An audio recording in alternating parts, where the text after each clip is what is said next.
What's up there, YouTubers and fellow riders? The chemist in the garage, back at it again, cooking up another DIY for you on how to upgrade your hip armor. Now, I recently made a purchase of the Joe Rocket Ballistic 7.0 textile pant, and it is a great pant, by the way. It's very sturdy and very thick.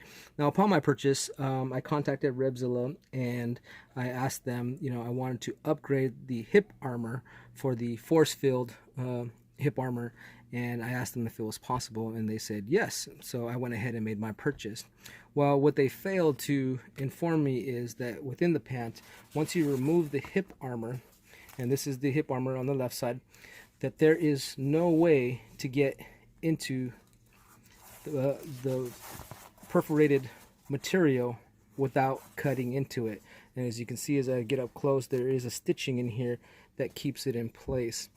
Now, in order to replace the foam padding in here with the upgraded armor, I'm going to have to cut that stitching out and remove the foam padding and place the new one in there. But one problem is that this is such a thin material that it will continue ripping along the way if I don't seal this. So it would have been nice if they had told me that I would actually need to do this. And for those of you who don't have a sewing machine or don't have sewing skills, this is going to be a problem. Now, granted, the 7.0 ballistic pant is an over pant, and you're going to be putting this over your other clothing, your jeans or your dress clothing, whatever it is. I use it for my morning rides to work as an over pant, protective over pant, just in case I happen to go down. And getting in and out of this it's going to be constantly pulling. The material is constantly going to get pulled up and down, and that is going to make that rip or that incision that I make continue on all the way down, and eventually making this useless. So it would have been nice if they, if Revzilla had told me that that I was going to need to do this, because you have to think of other ways to get in this, to seal up this hole that you're going to put in there to replace the armor. Now, you can technically take this down to your local seamstress or place where you get your clothes tailored or altered, and have them do it for you for a fee, or you can go ahead and do it yourself. So since I do have some slight sewing skills, I'm not the greatest sewer in the world. I do have a sewing machine. I keep one on hand, and just in case I need to do things, I do know how to use it. But at any rate, I do have some alternative methods that I wanted to show you that I'm thinking about going to do. So, and that might benefit you if you happen to purchase this pant and run into the same situation.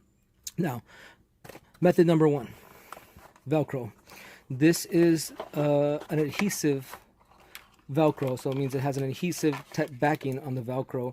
Now, I have used this in a couple of situations and with clothing, and I know for a fact that this Velcro tape, the adhesive part of it at least, doesn't stay or doesn't last long.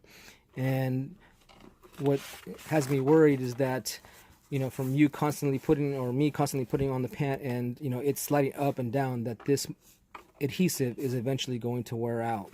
But that is one method that you can possibly use to do that. And this is some Velcro that I picked up at my local Home Depot. And so there's method number one. Method number two: I went down to my local Joann's Fabric, and I do a lot of projects with material and stuff like that. So I purchased this heat and bond ultra hold, and basically what this is another adhesive tape, and this is specifically for clothing. So what you do is you cut yourself off a good length of tape, and you peel off the sides off of it, front and back, and you place it alongside your incision here, and you take your normal household iron and you iron it closed. Now, that is a great idea, and I believe that this will work. But here's the other dilemma. Now, what happens if this is not what I want? Okay, And don't get me wrong, this is a great body armor. It's soft, it's breathable. You can see the the holes within it, that it, to me, is going to work. What if I don't like it and I went ahead and put it in here and I sealed it closed? Now I can't get it out, and I'm back in the same scenario. I went ahead and put a hole in here again to try to remove it, and then replace it with the foam padding that's back in here. It's a great idea. It'll work, but what if I wanted to go in and replace it at some point? What if it deteriorates or something? What if it breaks? There's a lot of things that could possibly go wrong. I'm pretty much stuck doing the same thing over again, and I kind of it'll work. I'm not gonna say that. So there's my second method right there. My third method that I have in mind. This is the sew-in type of Velcro tape, and this does not have an adhesive backing, and that's because when you're sewing, that adhesive material will get clogged on the needle that's going up and down, and it will jam up your needle. But at any rate, what I was thinking to do was to go ahead and make my incision, remove my armor, put in my new armor, and then place a strip of this across here on the front and back side of my incision and sew it in, and now I'm able to remove that. Now, as you know, material doesn't last long, and this, like I said, is a very piece of thin material. And the armor inside, while it is a good armor, I'm going to say it's basically a piece of foam, and it is, one, not breathable, and it does get hot in your hip areas. I'm going to say that much. With the perforation in the ForceField armor, I believe I'm going to get a ton of more airflow going through here. And by the way, the pants that the 7.0 ballistic pants, they are warm, and I want as much ventilation as possible. So there it is. That's my dilemma. But like I said, I really wish that that Revzilla had informed me that I'm going to have to cut into this in order to make this work. So bear with me. I'm going to push pause, and I'm going to go ahead and make my incisions. And the only thing I'm going to need here is, of course, a nice little razor blade, a steady hand, some vodka and Red Bull, and a lot of patience. So give me a second while I go ahead and set this up and work this for you.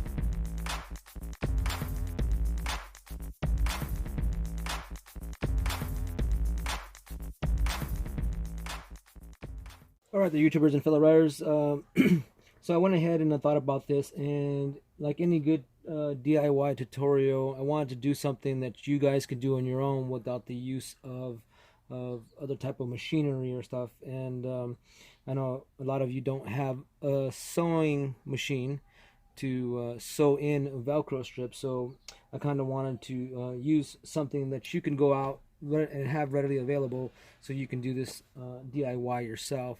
So what I've done is I went ahead and I'm going to go ahead and use the heat bond strips and give it a try and see if it works.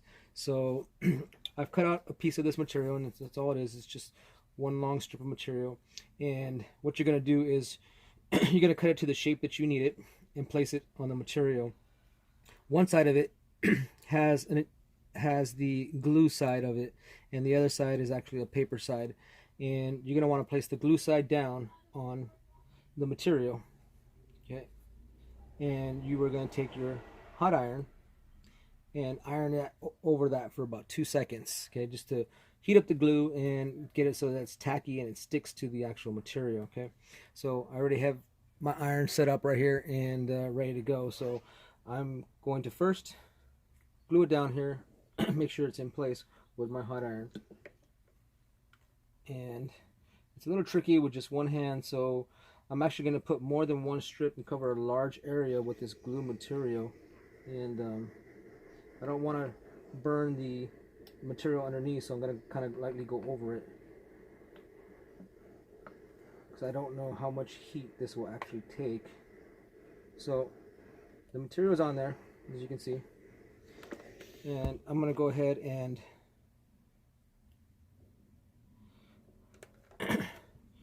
do a whole bunch of areas so that I have a large area that's covered, so that I make sure that it's all seamed together. I don't want nothing not to be seamed, because overall there's a lot of friction that goes on in here, and you want to make sure that it's all closed up and nothing is pulling at that loose material. So I'm lightly putting some heat over it, making sure it stays in place. Now I'm going to take a second piece and cover the area that I didn't get. Okay, and you don't want to remove the white backing or the paper backing just yet, because I'm gonna stick in another piece to ensure that it's completely sealed. Okay, so there's my second piece that's gonna go in there. And you don't want to really glue, you don't want any overhangs that touch this part, because remember we got to pull the paper material off. So you're just going to want to try to get it as close as possible without actually touching, and if it doesn't quite fit, go ahead and trim it out to where it needs to be.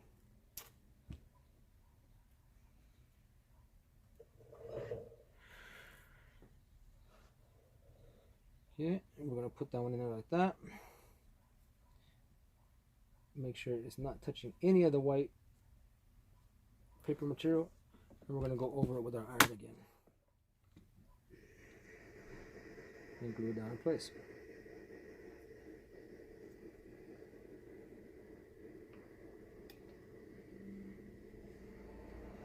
Okay, now I'm also trying not to touch the rubber material of the armor.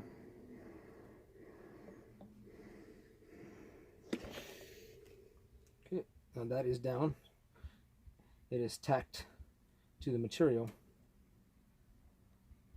Okay, now I'm going to let it cool for a minute, and while it is cooling, I'm going to push pause and give it some time to cool down and thoroughly adhere to here. Well, meanwhile I give it a couple of taps and make sure that it's in place. So I'm going to push pause for a second while this cools down, and then I will get back to you with the second part. So the glue is now, or the adhesive is now cooled, and you're going to go ahead and pull back the paper portion of the adhesive, exposing the top half of the glue pieces. Alright, and after this we're going to take our material and just fold it over and iron on top of that.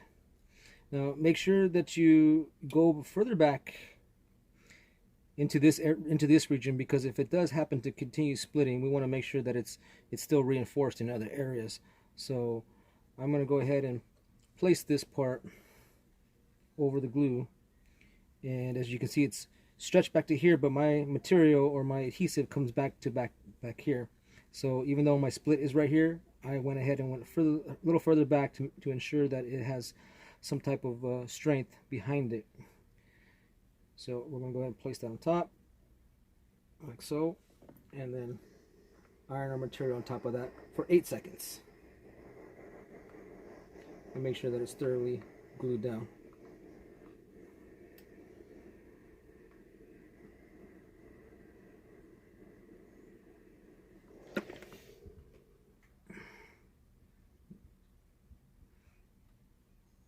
And that's it for that section. You continue on moving until you get all the material tacked down. Now remember, the shape of the armor is a little bit different from the OEM body armor or hip armor. So it's not going to quite be the same fitment within the pouch.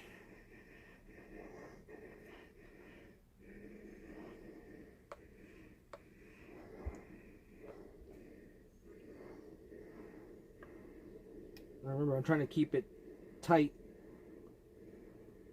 as I glue it all down to ensure that it's a nice, tight, snug fit.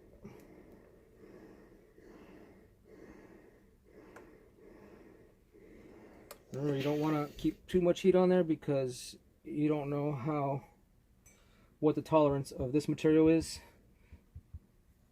this nylon material, and you might actually burn through it. So I'm gonna go ahead and let that cool down for a minute, and then I'm gonna come back and trim all this up. So I'm gonna push pause for a second while this cools down so you don't have to see this portion of it, and I will get back to you in a second. Alright, so everything's cooled down. I went ahead and checked everything out, and here is the final result. Doesn't look too bad. I do have, since I was trying other methods, a gap within here, and I can actually add some more of this heat bond, stick it inside there and glue it down and cinch this closed, since I kind of removed some stitchings here. But at any rate, it's holding pretty well. I'm pretty impressed. So that's how you go ahead and you switch out your foam paddings for the ForceField body armor, or hip armor I should say.